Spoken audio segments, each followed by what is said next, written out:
नमस्कार दोस्तों, स्वागत है आप सभी का यूट्यूब चैनल एबी टेक में। आज है 29 सितंबर 2021 और जान लेते हैं आज की महत्वपूर्ण खबरें।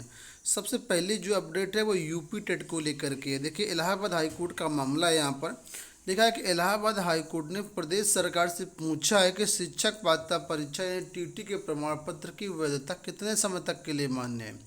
कोर्ट ने 18 अक्टूबर को राज्य सरकार और एनसीटी को इस मामले में जानकारी उपलब्ध कराने का दिशा निर्देश दिया है। बस्ती के सुशील कुमार आज़ाद की याचिका पर न्यायमूर्ति यशवंत वर्मा ने सुनवाई की। याचिका पक्ष रख रहे अधिवक्ता प्रभाकर अवस्थी और ऋषि श्रीवास्तव का कहना था कि एनसीटी ने 9 जून 2021 के पत्र में सभी राज्यों को आजीवन प्रमाण पत्र की जो वैधता है तय करने का अधिकार दिया है। ये बताया गया कि प्रमाण पत्र की मान्यता अधिकतम 7 वर्ष के लिए बढ़ाई जा सकती है। कोर्ट ने राज्य सरकार के वकील को इस मामले में 18 अक्टूबर तक जानकारी उपलब्ध करने का दिशा निर्देश जो है दिया है। आप लोग जानते हैं कि एनसीटी ने प्रमाण पत्र की जो वैधता है उसको आजीवन कर दिया है, ठीक है। और उसी सिलसिले में मामला जो है कोर्ट गया है और यहाँ पर हाई कोर्ट ने पूछा है सरकार से कि आखिर टीटी जो है वो कब तक मान्य है, कितने दिनों तक मान्य है। तो इस पर जो 18 अक्टूबर आएगा उसमें सुनवाई होगी और सरकार अपना पक्ष यहाँ पर रखेगी।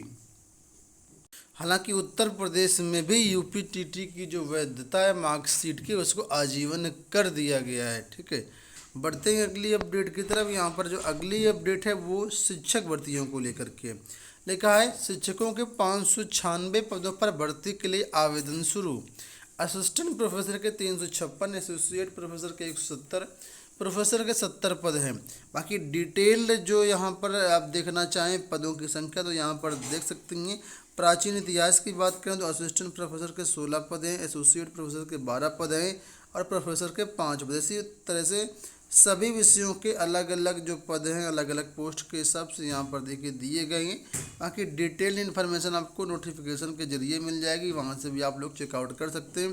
फिलहाल जो भी अभ्यर्थी यहाँ पर आवेदन करने के इच्छुक हैं इलाहाबाद विश्वविद्यालय में, तो वो लोग 28 सितंबर यानी मंगलवार से ही, कल से ही आवेदन कर सकते हैं, ठीक है। और इसके साथ ही विश्वविद्यालय प्रशासन ने सहायक पुस्तकालय अध्यक्ष के 4 पदों पर भी विज्ञापन जारी किया है। तो ज़्यादा इन्फॉर्मेशन आपको वेबसाइट पर मिल जाएगी, वहाँ से जाकर के आवेदन आप लोग कर सकते हैं और सारी डिटेल्स प्राप्त कर सकते हैं। फिलहाल बढ़ते हैं अगली अपडेट की तरफ। यहाँ पर अपडेट है डीएलएड को लेकर के। लेकर डीएलएड 2017 के प्रशिक्षुओं को जल्द मिलेगा प्रमाण पत्र। डीएलएड 2017 के लगभग 1.5 लाख अभ्यर्थियों को अब जल्द अंक प्रमाण पत्र मिलेंगे। सचिव परीक्षा पदाधिकारी ने सभी जिला शिक्षा और प्रशिक्षण संस्थान के प्राचार्यों को प्रमाण पत्र वितरण के लिए पत्र लिखा है। अभ्यर्थी कई महीने से अंक पत्र दिए जाने की मांग कर रहे थे, ऐसे में ये अभ्यर्थी टीटी 2021 की परीक्षा में आवेदन कर पाएंगे। तो जो भी अभ्यर्थी डीएलएड 2017 बैच के हैं उनके जल्द ही प्रमाण पत्र मिलेंगे। एक महत्वपूर्ण अपडेट है यहाँ पर एपीएस भर्ती को लेकर के लिखा है। अपर निजी सचिव की भर्ती के विज्ञापन में फंसेगा नया विज्ञापन। लिखा है विवाद में नया विज्ञापन फंसेगा। क्यों फंसेगा तो यहाँ पर साफ तौर पर आप लोग देख सकते हैं। लिखा है अपर निजी सचिव भर्ती के विवाद में नया पाठक विज्ञापन फंसेगा। उत्तर प्रदेश लोक सेवा आयोग ने पाठ्यक्रम संशोधन का प्रस्ताव शासन को भेजा था, जिसे मंजूरी मिलने का इंतजार है। इसी बीच एपीएस भर्ती 2010 और एपीएस भर्ती 2013 को लेकर विवाद हो गया। ऐसे में अगर शासन से पाठ्यक्रम संशोधन को मंजूरी मिलती है तो अन्य विवादों के कारण आयोग के लिए नई भर्ती का विज्ञापन जारी कर पाना मुश्किल होगा। वहीं अभ्यर्थी लगातार मांग कर रहे हैं कि नई भर्ती का विज्ञापन शीघ्र जारी किया जाएगा। अब कई सारे यहाँ पर देखिए मामले बताए जा रहे हैं। पाठ्यक्रम संशोधन का प्रस्ताव अटका, कई नए विवाद भी आए सामने। वहीं पर प्रतियोगी छात्र संघर्ष समिति के मीडिया प्रभारी प्रशांत पांडे का कहना है कि आयोग की लापरवाही के कारण एपीएस भर्ती के अभ्यर्थियों का भविष्य दांव पर लगा है। प्रशांत ने आयोग के अध्यक्ष से मांग की है कि स्थिति पूरी तरह से स्पष्ट की जाए और नई भर्ती जो है शीघ्र शुरू की जाए। नई भर्ती के लिए यहाँ पर बता चुका है, अभ्यर्थी बता रहे हैं करीब 250 पदों का जो अध्याचन है वो आ चुका है। एक अच्छी अपडेट ये है कि अब आपको जो भर्तियां देखने को मिलेगी सहकारी समिति कर्मियों की, वो लिखित परीक्षा के माध्यम से देखने को मिलेंगी और इसके लिए यहाँ पर जो नियमावली वगैरह घोषित की जा चुकी है। देखिए लिखा है प्रदेश की 7,479 सहकारी समितियों में जुगाड़ से भर्ती नहीं हो पाएगी। सहकारिता विभाग उत्तर प्रदेश प्रारंभिक कृषि ऋण सहकारी समिति यानी पैक्स में नियुक्ति लिखित परीक्षा से होगी। कर्मियों के रिक्त पदों पर चयन के लिए नियमावली व पाठ्यक्रम तय हो चुका है। इसके तहत 2 घंटे की परीक्षा में 120 वैकल्पिक प्रश्न पूछे जाएंगे। इम्तिहान में माइनस मार्किंग भी रहेगी। साक्षात्कार नहीं होगा। ऑनलाइन या ऑफलाइन लिखित परीक्षा के आधार पर चयन होगा। शासन ने वर्ष 2020 में ही पैक्स सेवा नियमावली तैयार की थी, जिसमें सहकारी समिति के कर्मचारियों की नियुक्ति सेवानिवृत्ति की जो आयु है वो 60 से बढ़ाकर के 62 वर्ष की गई है। इसका लाभ समितियों के सचिवों के साथ प्रभारी सचिव, आंशिक विक्रेता, चौकीदार व अन्य सहयोगी समितियों को मिल रहा है। ठीक है। और यहाँ पर देखिए लिखा है कि हाई स्कूल स्तर के इसमें प्रश्न भी पूछे जाएंगे। नए नियम में स्वीकृत पदों के सापेक्ष रिक्तियों का निर्धारण संबंधित पैक्स की प्रबंध कमेटी करके चयन समिति से अनुरोध करेगी। 4 सदस्यीय समिति उसका विज्ञापन प्रकाशित करवाएगी। आवेदन पत्र का भी प्रारूप तय कर दिया गया है। सामान्य पिछड़े वर्ग के अभ्यर्थियों के लिए 500 रुपये, SC ST के लिए 250 रुपये का शुल्क लिया जाएगा। अभ्यर्थी विज्ञापन की तारीख से 1 माह तक आवेदन कर सकेंगे। तो कुल मिलाकर के सहकारी समिति कर्मियों की भर्तियां भी आपको देखने को मिलेंगी शीघ्र ही। इसका सारा सिलेबस वगैरह जो एग्जाम पैटर्न है सारी चीज़ अभी से जारी कर दी गई हैं। बस विज्ञापन का इंतजार है। इसमें देखना ये होगा कब इसका विज्ञापन जारी होता है।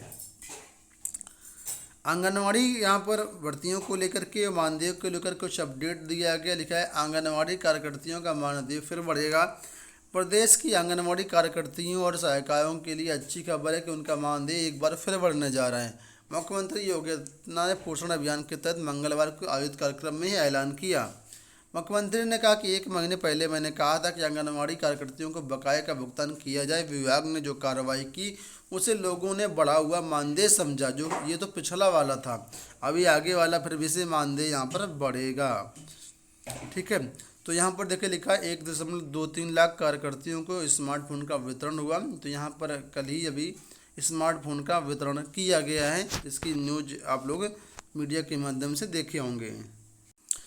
DELED पेपर को लेकर परीक्षा को लेकर के यहाँ पर अपडेट है। कौशाम्बी जिले से अपडेट है। लिखा है कि DELED चतुर्थ सेमेस्टर की परीक्षा के दौरान मंगलवार को 3 विषयों के पर्चे केंद्र में वितरित किए जाने से पहले ही व्हाट्सएप पर वायरल हो गए।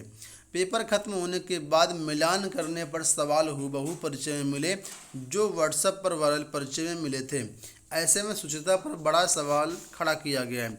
जिले के अधिकारियों का कहना है कि जांच की जा रही है। कौशाम्बी में डाइट समेत 24 DELED कॉलेज हैं और यहाँ पर जो है लिखा है कि पेपर शुरू होने से पहले ही व्हाट्सएप पर पेपर वायरल हो रहा था। करीब आधे घंटे पेपर पहले ही व्हाट्सएप पर वायरल हो गया।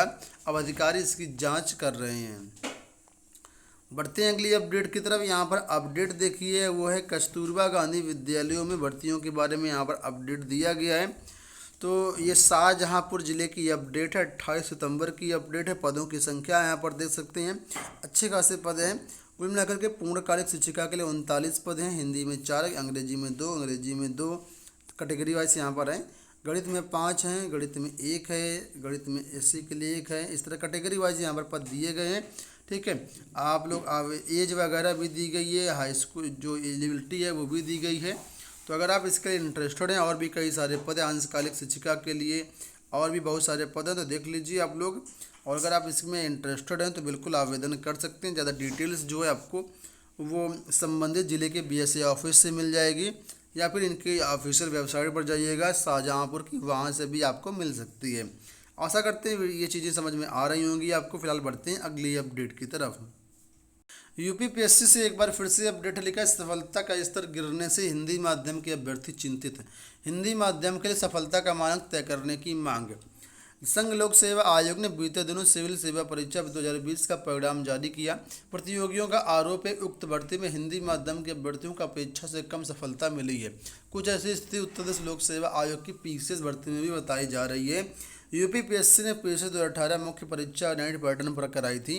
पेपर का स्वरूप बदला गया। पाठ्यक्रम में व्यापक बदलाव हुए। शिक्षा अध्ययन, समाज कार्य, कृषि, अभियांत्रिकी, अरबी, फारसी जैसे PCS की परीक्षा से विषय वार कर दिए गए। इसके बाद से हिंदी माध्यम के अभ्यर्थियों की सफलता का प्रतिशत कम होने लगा है। तो लगातार हिंदी माध्यम के अभ्यर्थियों का सफलता का जो प्रतिशत है कम हो रहा है, वो चाहे IAS की परीक्षा हो या PCS की परीक्षा हो। बात कर लेते हैं इस महत्वपूर्ण अपडेट के बारे में। पुलिस भर्ती बोर्ड के बारे में लिखा है, जवाब न देने पर पुलिस भर्ती बोर्ड पर लगा हर्जाना। इलाहाबाद हाईकोर्ट ने बार बार समय दिए जाने के बाद भी जवाब दाखिल न करने पर पुलिस भर्ती बोर्ड पर 10,000 रुपये का जुर्माना लगाया है और 3 फरवरी 2020 को जारी आदेश का पालन करने का निर्देश दिया है। कोर्ट ने कहा कि यदि आदेश का पालन नहीं किया जाता तो डीआईजी स्थापना पुलिस मुख्यालय प्रयागराज को तलब किया जाएगा। कोर्ट ने कहा कि हर्जाने की राशि लापरवाही के जिम्मेदार अधिकारियों से वसूल कर हाईकोर्ट विधिक सेवा प्राधिकरण में जमा की जाए।